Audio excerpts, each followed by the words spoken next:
Thank you for attending Gyro and Loyalty Research Center's webinar, The Path of the Growth CMO, From Insights to Tangible Results. My name is Mike Agnella. I work on the business development team here at Gyro, and I'll be your MC for today. For those of you who aren't familiar with Gyro, we're a global ideas shop with a specialized focus in business-to-business marketing. We have offices around the planet, and our industry has named us Agency of the Year a total of 28 times. Some of our clients include Abbott, FedEx, HP, John Deere, and SAP. Loyalty Research Center is a research and consulting firm specialized in customer relationship measurement and management. They work with businesses from Fortune 500 to mid-sized companies to assess strength of customer relationships and resulting customer behaviors. Further, they segment the total customer base by strength of relationship, understand why the distribution exists, and identify options for effectively and favorably changing it. With a diverse client base representing a wide range of industries, LRC is best known for delivering sound research, deep insights, and actionable intelligence based on the needs and perceptions of the most influential stakeholders in business, its customers. A significant majority of their clients operate in B2B settings. Please know that this webinar is interactive and you'll be invited to vote in 3 polls today. If you have any questions during the webinar, please type them into the Q&A panel shown here, and we'll answer them at the end of the webinar in the Q&A portion. Now, this webinar is jam-packed with some great info, so if you miss anything, do not worry. We'll send you access to a recording and a PDF of the presentation in the next couple days. One lucky participant will be receiving a complimentary marketing workshop from the Gyro team. To be eligible, simply fill out the short survey at the end of this webinar. And without further ado, I'm very proud to introduce our first speaker for today, Carolyn Ladd, VP of Account Planning at Gyro. Good afternoon. Thank you for joining us. Today what we're going to be focused on is doing a little bit of discussion about who is the growth CMO, looking at how growth-centric CMOs are focusing on outcomes that ultimately drive success. Then we're going to take a look at a new customer valuation model that's tied to outcomes, particularly financial outcomes. And then we're going to see how we can take those outcomes and work those into a marketing communications program, particularly one that's going to be omni-channel in its focus. So I hope that is going to meet your needs. And so here we go. In a research study that was published by SAP, the CMO Club, and Human 1.0, on the DNA of the growth CMO, it was discovered that, or at least their focus was on looking at not the marketers who aren't doing great things, but instead looking at the marketers who are. And so the study focused on the 25% of the above average marketers who are in fact doing the right thing. Gyro was so inspired by the research, we've been trying to extend that a little bit with some of our own research, just to enhance it a little bit more because it's such a fabulous study. So let's take a look at what that study says. So one of the things that we looked at is, who is in fact the growth CMO? And one of the things that came out of the research is that a growth CMO is a new breed of people-centric marketers driving change in the industry by building the right cultural foundation, revamping the capabilities toolkit, and driving outcomes for their marketing organizations. And as part of our discussion today, we're going to be focusing specifically on the capability toolbox and then driving outcomes specifically for organizations. So what I'm now going to have you do is take a poll just to get a little bit of insight from all of you in terms of where you sit related to some of the issues and concerns that marketing CMOs are focused on. And I'm going to ask you to answer a question related to the top 3 activities that are driving marketing success in your organization today. And if you would go ahead and select the ones that make the most sense to you. So integrating online and offline customer experience, accessing marketing information in real time and optimizing plans, serving as a steward of customer experience and drivers of business outcomes, creating omni-channel experience for customers, or none of the above. So if you could just take a moment, we're going to give people just a little bit of time here to make your choices. And so what you can see is that in terms of the group that we have with us today, as well as some of you who went ahead and did take the survey ahead of time, we had a link in our invite, that Integrating online and offline customer experience is at the top of the list, and being a steward of the customer experience is also at the top of the list. Something that's not as well attended to is the real-time and optimization of plans and ultimately creating omni-channel experiences. So one of the things that we're going to look at are the results from that research. And so what you can see from the marketing CMO perspective, in terms of looking at that, some of the key areas that came out of the research is that outcomes, customer engagement are critical to data, looking at the omni-channel piece, and then looking at the culture, and then looking at, all right. So anyways, looking at those areas. One of the other pieces of information is that 50% of CMOs consider themselves orchestrators of the customer experience. And I think we saw that in your results, that certainly customer experience and driving that are important.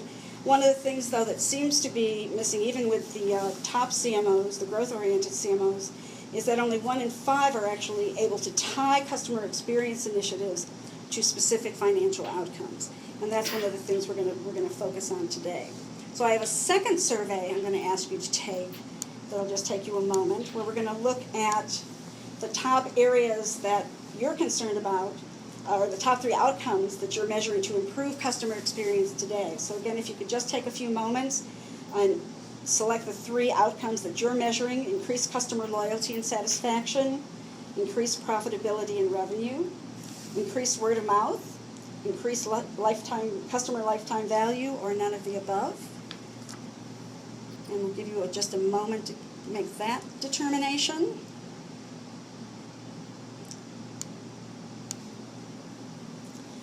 And so we can see that focusing on customer loyalty and customer satisfaction hits the top of the list. Increased lifetime revenue is second, and then followed by that profitability and increased word of mouth were tied. So one of the things that's interesting to see is that you're actually fairly high as it looks, looking at lifetime customer revenue in that particular area. So one of the things that we noted with the in the CMO survey is that the areas that bubbled up for the CMOs in the research is that focusing on content, increasing customer loyalty, increasing customer satisfaction, and ultimately increasing word of mouth were at the top of the list of things that they were putting their efforts into. Things that were not getting as much attention from the growth CMO were the areas of increased profitability, increased revenue, and increased customer lifetime value, which you all indicated was a little bit higher. So congratulations to all of you who are putting some effort into that particular area. What we're going to do next is how, having now sort of gotten the framework that for the growth CMO, it is this combination of looking at customer experience and tying that to financial results, is how do we do a better job connecting those dots? How do we take the information about the customer that we have as marketers and tie it perhaps to some financial information that we don't traditionally have access to? So I'm going to turn the webinar over to a good friend of ours at Gyro, Aldekeem, who's with Loyalty Research Center, and he's going to talk a little bit about a valuation model that I think you'll find pretty interesting. Carolyn, thank you very much. So I'm responsible for the next 20 minutes. I'll give you an introduction to how to look at linking marketing initiatives to financial outcomes. Major disappointment if you're expecting me to cover the entire topic in the next 20 minutes, but we're going to get a good introduction to it, and you'll start seeing some of the issues that play a role in it. I want to start by asking you to complete a poll looking at to what extent you currently link marketing initiatives to financial outcomes right now. I think the scale points are always, often, sometimes never, or linkage is not important to us. Now, while you're doing that, let me give you another motivation. We did a research project recently where we looked at CEOs and what's critical to their success over the next 3 to 5 years, what they want from the organization. All of them named customer information and relationship about the relationship with the customer as being one of the top 3 issues critical to their success. But when asked, the same CEOs came back and said, That's the information stream that we trust the least. Absolutely vital to their success and to the success of the organization, but they absolutely do not trust the information they receive. Part of it's due to the fact that we can't frequently link it to financial outcomes. Michael, do we have the results of the poll up yet? So in looking at these results of linkage to financial outcomes, almost 60% of you do it always or often, and that's a pretty significant number. It's awfully high. It's higher than we typically see. Congratulations, kudos. We'll be talking about how to do it better. And for those of you that are unable to do it, we'll talk about how to get started in that. So let's move on. This first slide I've already described, the CEO survey we did. Let's talk about complexity and how that confounds this linkage between marketing initiatives and financial outcomes. If we look at this linkage, it'd be awfully nice if we could establish a one-to-one for this, but so often it's complicated by other things going on in the environment. Well, what other things? Well, one of those are the other factors that have to be in place within the organization in order for the marketing initiative to be successful. Example. 5 to 10 years ago, I think LL Bean had a couple of $1 million worth of catalogs sitting on a mailing dock somewhere in the Midwest, and they elected not to send them out. Why? Because they didn't have product availability. They had already been extremely successful in a lot of their mailings and web initiatives. Their warehouses were bare, and they elected not to send out the additional catalogs. Now, had they sent them out, not only would they not have achieved a financial outcome, but they would have probably also destroyed or damaged a lot of customer relationships. In your organization, what else has to be in place in order for a marketing initiative to be successful? That's one of the reasons we don't see that great linkage. Second, what's the competition doing? If we look at any given marketing initiative, what's the competition doing at that point in time? Do they also have an initiative going? To what extent does that confound your results? Some competitors being a better match for your customers, others not. What are they doing to also compete for your customers? Third, how are you executing? Are all of your marketing initiatives executed great? Are some more moderate in terms of their execution, their clarity, their content, how well they're spread across channels, something that Carolyn's going to touch on a little bit later in this webinar. How are they executed? How do customers see them as being executed? And finally, segments of customers. Almost by definition, we're going to see customers react to these initiatives differently. As your initiatives reach out and touch various segments of customers in different propensities, how do they react to them? Which customer segments are you really reaching? All of those things really add complexity to trying to link any single initiative to a financial outcome and influence the behavior of the customers. Our efforts to really get started in this have to start with looking at the relationship that you have with your customer. In the poll, several of you mentioned loyalty and satisfaction as some of the things you really focus on. And that's great, because that's the starting point for really trying to understand and tame this complexity that confounds your ability to link initiatives to financials. If you look at that relationship, though, you've got to define it really finely. Look at what we have here. We've got 3 different segments based on strength of relationship: loyal, neutral, vulnerable, the names of the 3 segments that we've given: strong, moderate, weak. Our typical finding is roughly 30% of a customer base falls into the loyal segment, 50% into neutral, 20% into vulnerable. Now, what's meaningful is what that means in terms of behaviors. If you look at the table below, that's the actual result for one of our clients. The loyalty profile, that is the percentage of customers falling into the segment, 26%, neutral 41%, and the remainder in the vulnerable segment. So that's their distribution. What happens to behavior? Look at the wallet share, margin, and retention figures. For wallet share, the loyals give us 57% of their spend, as compared to only 41% for the neutrals and 26% for the vulnerables. Margin varies, although we see that margin vary far more significantly with some clients. And you can see the retention probability, the extent to which we're going to retain the customer over time and how that varies. Those are all really critical metrics in terms of establishing the value of the customer to the organization. Now, more so, you'll look at that and say, how can we grow? Well, one key way, as you can see, focusing on our core customers, can we migrate vulnerables or neutrals up to a stronger relationship? As well, can we find more customers, more prospects that share the characteristics of the loyal customer?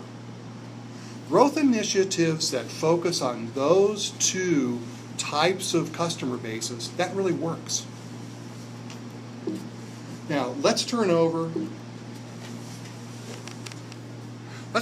to a model of that metric, that loyalty metric. And you can see in the middle, we've got loyalty measured that links up strongly to behaviors, that really discriminates the behaviors of that market.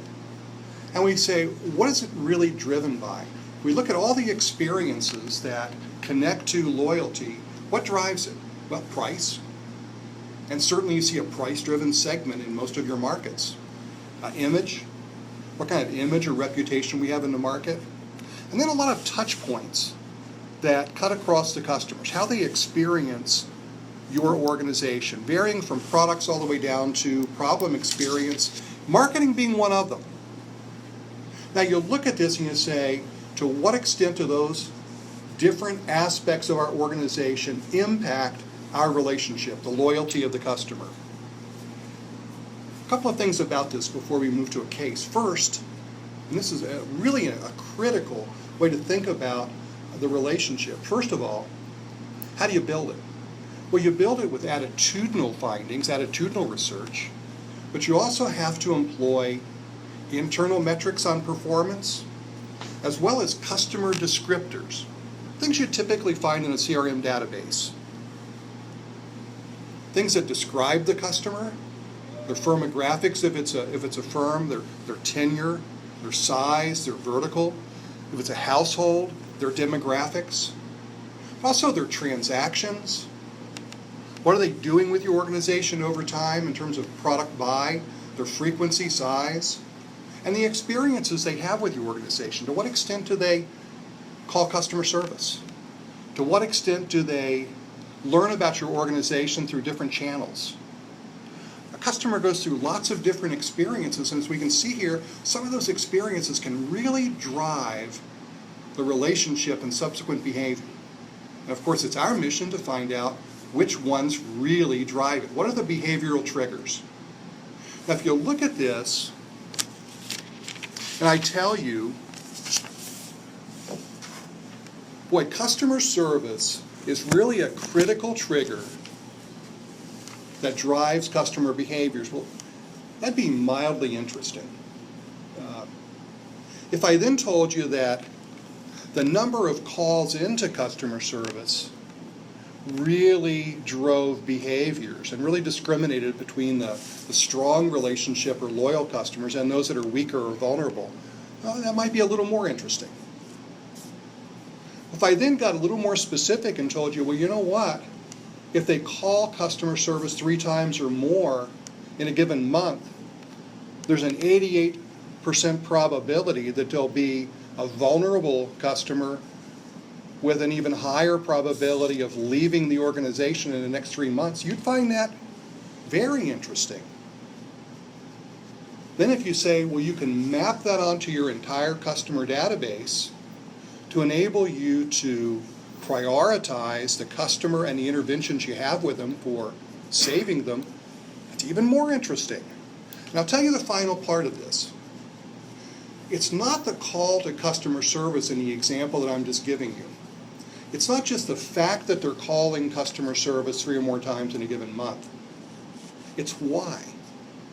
What is it that created that need? What was it about the transactions that were being conducted created a need for the customer to call? That's what ultimately needs to be addressed. In this case, if we want to salvage the weaker customer and try to recover them and make them a stronger customer. Let's go through an example of that. So the case study that I'm going to describe for you pertains to a manufacturer of a chemical product that serves as a replacement for wood pulp in the production of paper. So if you're a paper producer, you would use this product to serve as a substitute for wood pulp. You wouldn't have to use wood pulp as frequently. Great. What are the benefits of it? Well, it's better used, it's more stable in production. That is, it has better properties in production than wood pulp. That's great. Also, it has better properties in terms of the product. That is, it produces stronger cardboard, the cardboard formulation of this. It produces more opaque office paper. If you're competing for your customers as a paper producer based on the quality of your product, this helps you compete more effectively. And further, they had patent protection. So I can protect other entrants from coming in and copying my formulations and competing the same way for customers that I do. So, very successful organization, but they had some weaker customers. And of course, they wanted to try to grow and they wanted to try to improve those weaker relationships. So what'd they do? Well, they believed they had some information on a few of the behavioral triggers. For example, they said, well, some of the customers don't really understand all of the applications that we offer and how they can help them. Second, part of that's related to the fact that they don't really specify the product correctly or completely for our production process. They don't get everything out of it that they could. And third, there are some production problems with some of our formulations that have to be overcome. They're not quite as efficient as they could be. But using that information on those behavioral triggers, what did they do? From that cursory knowledge, they implemented some sales and marketing initiatives centered on conveying information to those weaker customers and building relationships. Their communication focus? Well, let's talk about the superiority of our product by using case studies and white papers. They put those out through various channels. They talked about it at trade shows. Obviously, sales calls focused on it. Their technical support communication focus was centered on correctly specifying the formulation. They put a lot more sales and tech support interaction with these weaker customers. They put in executive interaction. They put a significant emphasis on trying to migrate these weaker customers into stronger relationships. And the result? Almost nothing. So a major marketing and sales initiative, no result. And they ask us why? Why did this happen? We found that 23% of their customer base was vulnerable or had a weak relationship. So the question is why and what can they do about it? Well, what we found was almost that entire segment was solving a different problem. Instead of solving the problem for how I can produce a better product to compete for my customers, they were solving the problem, how can I get a lower price and a faster order cycle time? The design of our business model, the client's business model, didn't meet their needs. It wasn't a solution for their problems. My point is, This segment of customers wanted a different design, a different business model design, not better execution. And that's an important distinction to make as marketers. You've got segments that want distinctly different things, and in this case, they want things that you may not be able to deliver. They have different behavioral triggers, and focusing marketing initiatives on that segment is simply not going to work.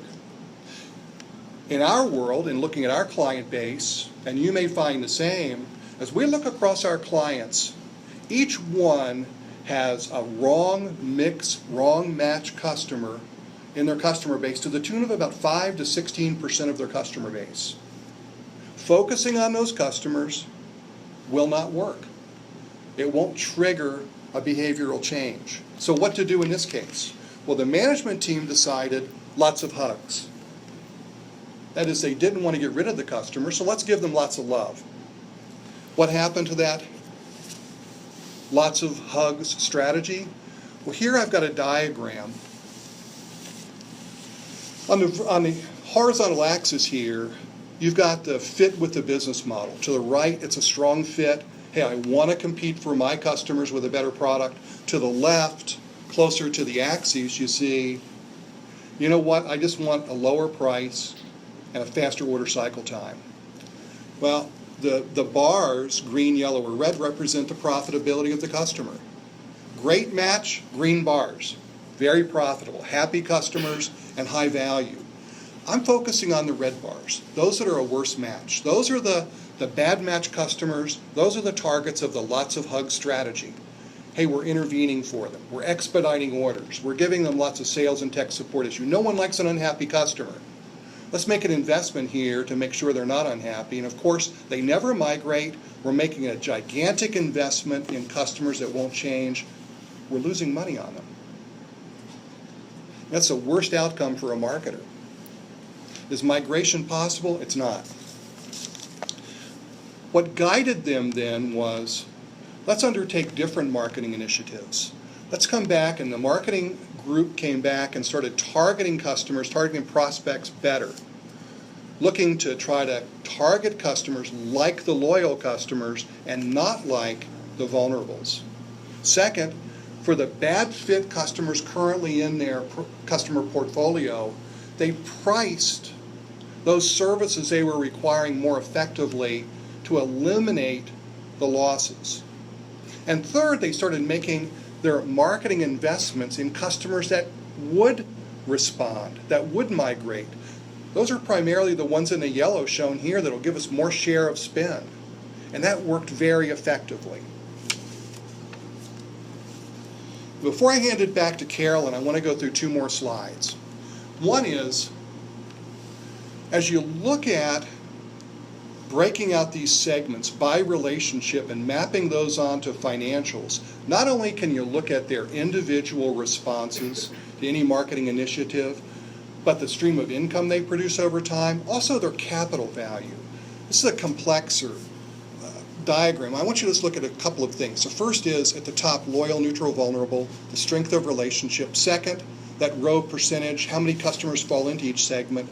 And the final thing is the bottom number, the asset value of those segments. Not only can you look at income, you can look at asset value. To what extent does each segment contribute to the capital value of the organization?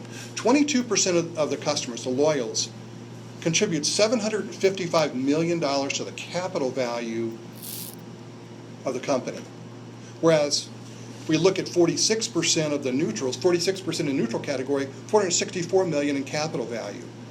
And when you can start thinking about what's the impact of marketing on migrating customers from one segment to another, and the impact of individual initiatives as well as your overall marketing program, now you can start thinking about simulations and what we contribute to the organization financially. You'll get the CEO's attention.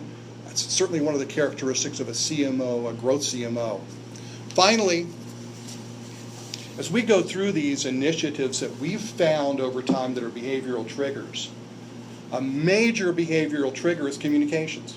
38% of the time we find communication issues as being a behavioral trigger for the customer base. We didn't know you offered that. I don't hear from you enough. Can you give me more information about your strategic direction? Can you communicate what you're doing? Those are all issues that we find that can really stimulate migration of customers and generate a financial return to marketing spend.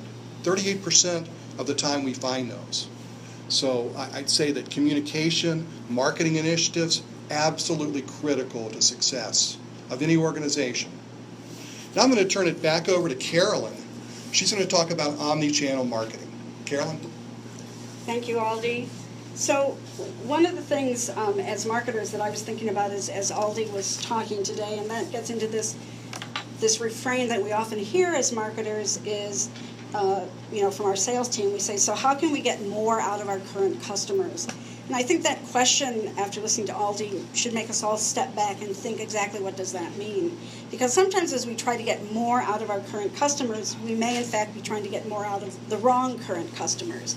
Or we may be maybe we need to change our business model a little bit to focus on those other customers if we want to keep them. So I think one of the pieces that you get out of looking at this whole valuation model is better understanding what are the needs of those customers and better identifying what's the right match in terms of what the business has to offer. And how can we make sure that not only our communications, but in terms of how we touch our customers, how we connect those dots. So what I'm going to do now is talk a little bit about how once you have some of that financial insight about your customers, your current customers, how you can translate that into looking for new customers and becoming a much smarter marketer, and how can you do that today in this much more complicated omni-channel world that we live in. So I'm going to be talking through a case study, a particular customer who is in the warehouse automation business. This is a very tough area to be in. It's a very consultative field. The sales cycles are extremely long. We're talking sometimes years, not months. It's a very high capital investment for the individual customers to make when they're going to go this route. It's a very thoughtful, considered purchase in that if you're going to spend multiple millions of dollars and the business is riding on your ability to deliver product to customers, you're going to give a lot of thought into who you're going to work with. So this particular client started to look at, so who is the right person, the right target to go after, because you can be chasing after the wrong customer for a long time only to find out that they didn't get you the revenue that you were hoping to achieve. From a strategy perspective, once they had some of the insights related to customer and the best value, they started putting together a much more specific program that did a combination of looking at segmentation and how can they be smarter from a segmentation perspective, how can they do that more effectively with marketing automation programs, and how can they use multiple channels or have an omni-channel approach to reaching these customers, knowing that customers today don't purchase in a linear manner. So I'm going to do a little bit of talking about this to sort of connect what Aldi was talking about to some real-life customer experience. So once you have the valuation insights that Aldi was talking about in his model, then you can step back and start saying, so as a marketer, how do I take that information and turn that into something actionable that I can do from a marketing communications perspective? And for us as marketers, we start to turn that into something we call empathy maps, which is trying to understand how each of our target audiences, what are they thinking about, what are they seeing, what are they saying, what are they doing, what are they hearing, and how do those affect the various pain points that we're talking about. So we know that different customers have various pain points, have various needs, and one of the insights that you get from the valuation modeling is to understand some of the critical points of contact, of engagement that are critical to our best customers. So as we start addressing pain points, we can use some of those insights from the valuation research to begin to drive some of our communications. And we can do a better job linking what our target customers want and need. So once we do some mapping of what each of our customer types are interested in and what are they thinking about and so forth, then we can turn those into audience personas. And in this particular instance, our personas, there were 4 that were important. One was a senior level supply chain person. One was more your day-to-day operations, director of distribution. The CIO became a critical influencer in the decision process because so much of what's done in distribution and warehouses today is an automated process, so you have an IT component that's fairly significant. And then, of course, you always have the C-level team that weighs in at some point, whether it's the CEO or the CIO or possibly even the CFO from a financial perspective, who's going to bless it ultimately at the end. So by understanding each of these target audiences and what they each think, believe, feel, and so forth, and what their pain points are, then you can begin to map their needs against a buyer journey or a buyer experience framework.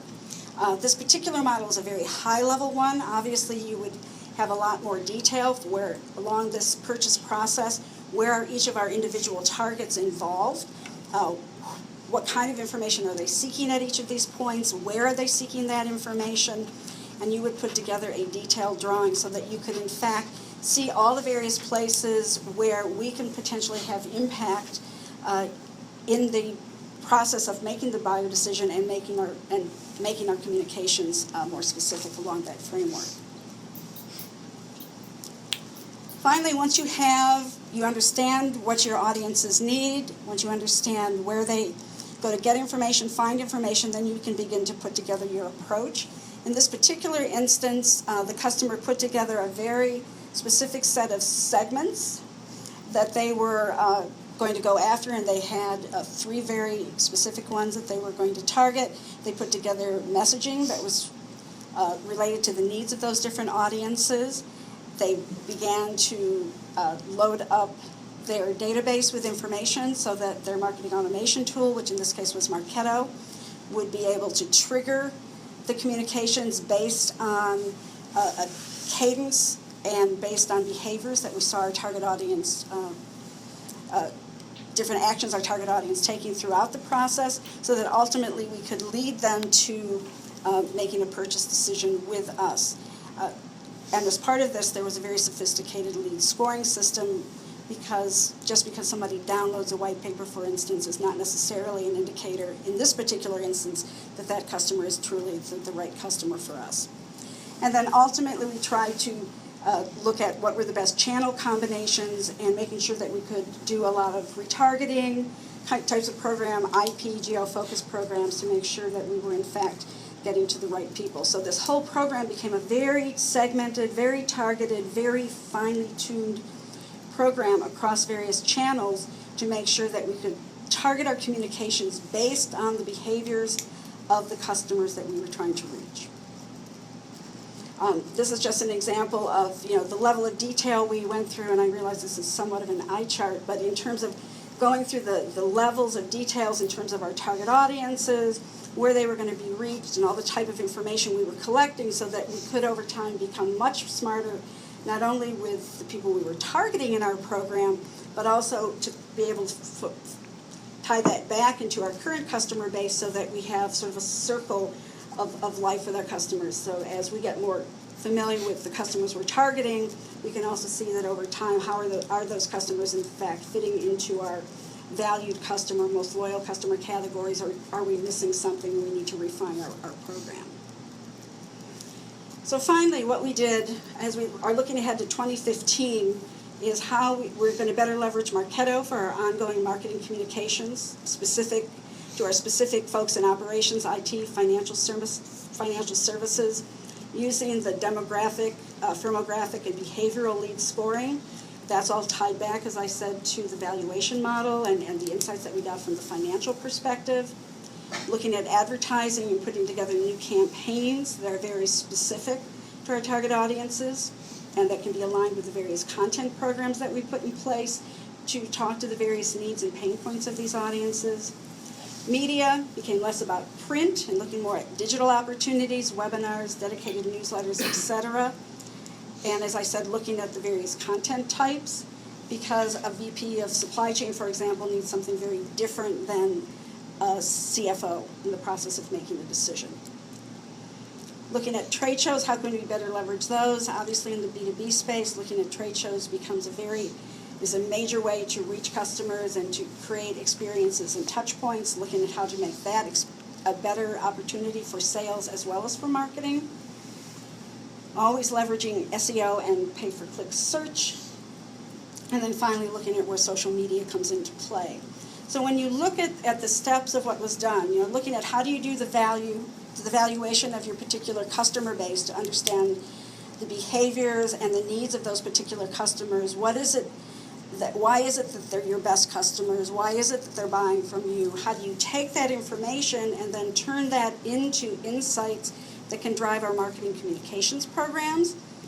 How do you take the insights that we as marketers typically are able to get, which is where do customers or potential customers go to get information? And how do we marry that information up with the insights we have from our current customer base? And then how do we make the best decisions of selecting the right channels to deliver our message and to drive interest in our offerings so that we can ultimately end in sales? So that's sort of the connecting the dots. I know it was a lot of information, particularly in the valuation portion. There's a lot more detail there. What we looked at today is looked at the growth CMO, and I did want to make just one quick correction that in terms of the research that we did, initially it was SAP and Human 1.0 and CMO Club. We did the initial research, and Gyro has been working since then to add to that research and take that research to the next point. So I wanted to make sure that I gave the right group their dues in terms of their investment and their efforts. So we took the CMO growth information, we tied that to focusing on how do CMOs today drive outcomes and focus on driving engagement. How do we tie that to a customer valuation model and outcomes, and ultimately how do you take that information and begin to integrate it into ongoing marketing communication programs that are omni-channel in focus. So I'm going to turn this back over to Michael. Great. Thank you, Carolyn, and thank you, Aldi. Fantastic job, guys. We'd now like to open the floor up to any questions you might have, and we've received some great ones already, so please keep submitting. Our first one is for Aldi. When you spoke about this analysis, you alluded to internal metrics. Can you still do this work if an organization doesn't have this type of information? Thanks, Michael. Great question.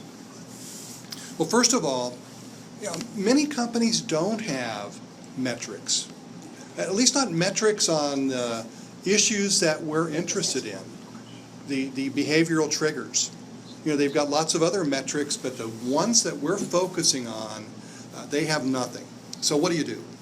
Well, first observation is you've frequently got a lot more than you think you do. Now, one of the things we look at is capacity, resource utilization capacity. So to what extent do you have critical resources at those areas producing the behavioral triggers, and to what extent are they utilized, underutilized, overutilized, which is the critical part.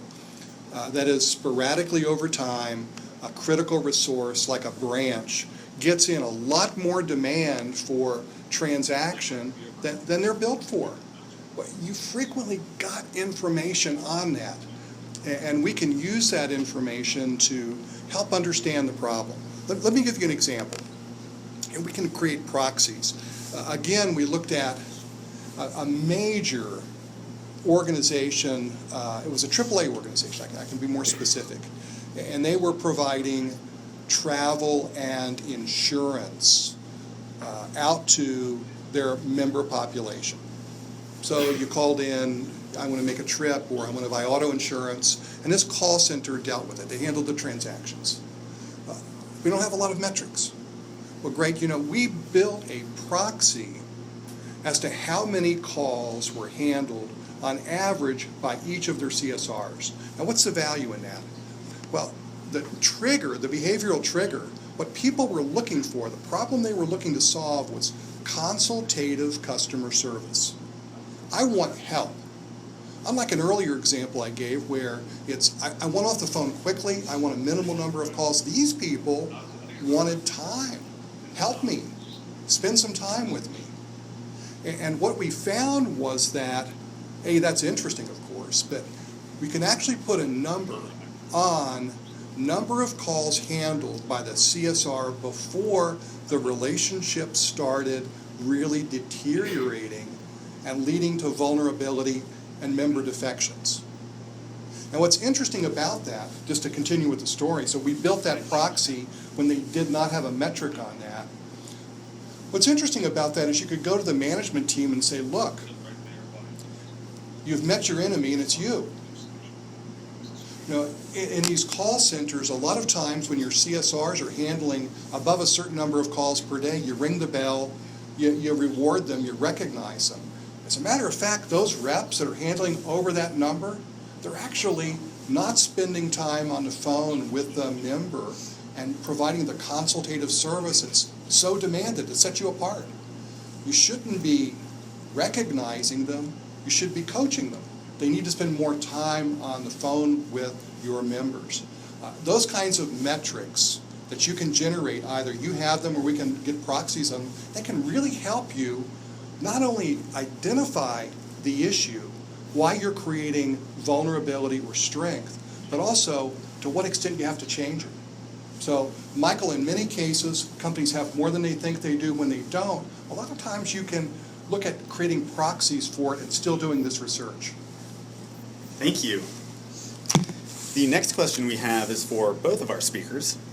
In terms of different companies that you work with, how many innovative, growth-oriented CMOs do you see out there?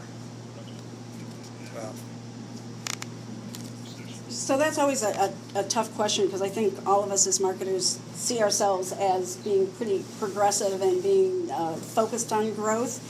I think what I would say is the struggles that we are facing as marketers are pretty similar. We're at various stages of how do we take what is the customer experience aspect of our job, which I think we're getting better and better at doing, and actually tie that to results. Whether they're financial results or even just day-to-day marketing results. And I think there's still a gap out there, because that's easier said than done in some instances, but hopefully as we all get a little bit smarter and start looking at tools like the valuation model we were talking about today, we can start to inch our way even closer to being able to close that gap. Aldi? Carolyn, thanks. And again, another great question. Well, you know, most of our CMOs, they do link to financials in some way, shape, or form. I'd say one of the interesting things that differentiates some of our CMOs and make them growth CMOs, and I was interested in see the work that you and Gyro have done on that, Carolyn, is they're building part of their strategy, in many cases a major part, on saying we're going to understand the customer better than anybody else in our industry.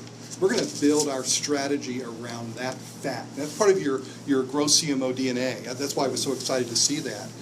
I'd say that those CMOs are really set apart. They're really doing great. They're getting great results. But they're building a platform to get great results for the next 3, 5, and 7 years. Building a real foundation, a real strength to the organization. I'd say that's what sets them apart. It's probably 20 to 25% that would take that approach. Thanks, Michael.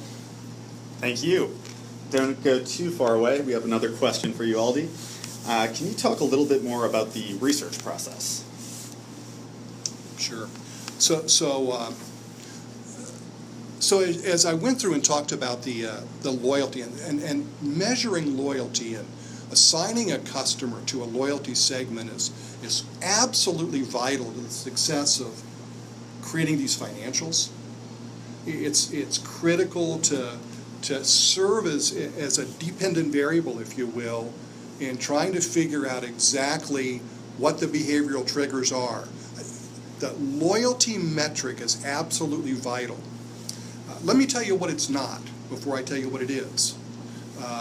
I'll tell you what it's not. You look at attitudinal measures like satisfaction. And Michael, how satisfied are you with this great MacBook Air computer that you've got running this thing here? Would you say you're extremely, very, somewhat, not at all satisfied? You know, people have been asking that question for 40 years, and it sounds great. The problem is, when you look at it, does it really help you figure out behavioral differences? Does it help you discriminate behaviors? Sounds great, it just doesn't work very well. We look at behavioral measures, and we look at attitudinal measures, both of those, to help form this absolutely vital metric. And the behavioral measures include things like share of spend, margin, retention. The attitudinal measures include a variety of things, and we customize this for our clients, but we like to look at things like value And not only value of the offerings that you provide us, the products and services, but also the value of the next best alternative. And maybe that's doing it myself. Maybe it's something that's related but not a direct competitor, or maybe it is a direct competitor. But letting the customer decide that relative measure is so critical in understanding their choice structure that leads to their behaviors and links in with those. So that's without getting into the granularity, down to the weeds of the research process, for that